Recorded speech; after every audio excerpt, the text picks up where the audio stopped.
के इस शानदार सफर में हम आ पहुंचे हैं कक्षा 12 की अनिवार्य संस्कृत के लेसन नंबर 4 की ओर, जिसका नाम है जातक कथा। आपको बता दूं बच्चों, यह कहानी 2 पार्ट्स में दी हुई है और परीक्षा की दृष्टि से ये दोनों पार्ट ही बहुत ज्यादा महत्वपूर्ण है। हर वर्ष दोनों पार्ट्स में से एक पैसेज अवश्य आता है, जिसमें आपको उस पैसेज का संदर्भ सहित हिंदी अनुवाद करने को कहा जाएगा और इन दोनों पैसेजों में से कोई से भी 3 क्वेश्चन पूछे जाते हैं, जिन पर आपको 3 अंक मिलते हैं और पैसेज पर आपको 7 अंक मिलते हैं। इस प्रकार यह पार्ट 10 अंक का हो जाता है। तो प्यारे बच्चों, हमने अपने इस वीडियो में दोनों पार्ट्स का हिंदी अनुवाद दिया है। आपको पूरा हिंदी अनुवाद पढ़ने के बाद यह बिल्कुल भी महसूस नहीं होगा कि आप संस्कृत भाषा को पढ़ रहे हैं। हमने फालतू की बातें, अर्थात, यथा वगैरह सब कुछ हटा दिया है। केवल उतना ही अर्थ बताया है जितना परीक्षा के लिए उपयोगी है।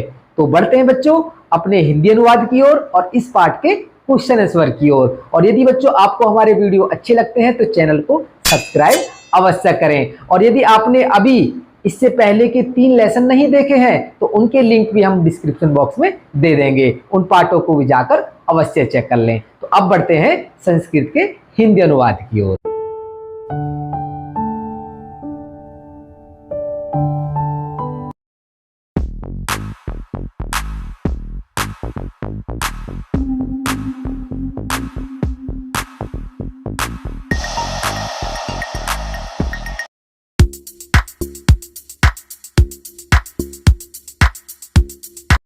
प्राचीन काल के प्रथम कल्प में मनुष्यों ने एक रूपवान और सौभाग्यशाली तथा सर्वगुण संपन्न पुरुष को अपना राजा बनाया। 4 पैरों वाले जानवरों ने शेर को अपना राजा बनाया। तभी पक्षियों के एक समूह ने हिमाचल प्रदेश में एक पत्थर की शिला पर बैठकर कहा, मनुष्यों में राजा पाया जाता है और 4 पैरों वाले जानवरों में भी। हमारे बीच कोई राजा नहीं है और बिना राजा के रहना सही नहीं है। हमें अपने बीच एक राजा स्थापित करना चाहिए, ऐसा सबने कहा। तभी सभी पक्षियों ने एक दूसरे की ओर देखते हुए उल्लू पर नजर डाली। यह हमको अच्छा लगता है, ऐसा सभी ने कहा। इसके बाद एक पक्षी ने सभी का मत जानने के लिए 3 बार घोषणा की। तभी एक कौवा उठकर बोला, जरा ठहरो, इसका राज्य अभिषेक के समय ही ऐसा मुख है तो क्रोध करने पर कैसा होगा। जब हमको यह क्रोध आने पर देखेगा तो हम सब गरम कढ़ाई के तेल में डाले गए तिल के समान जहां के तहां भुन जाएंगे। तुम लोगों का इस उल्लू को राजा बनाना मुझे ठीक नहीं लगता।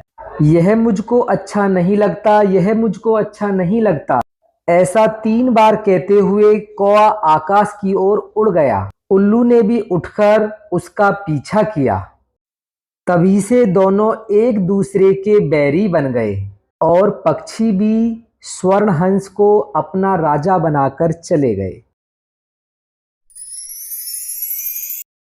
प्राचीन काल के प्रथम कल्प में 4 पैरों वाले जानवरों ने शेर को अपना राजा बनाया।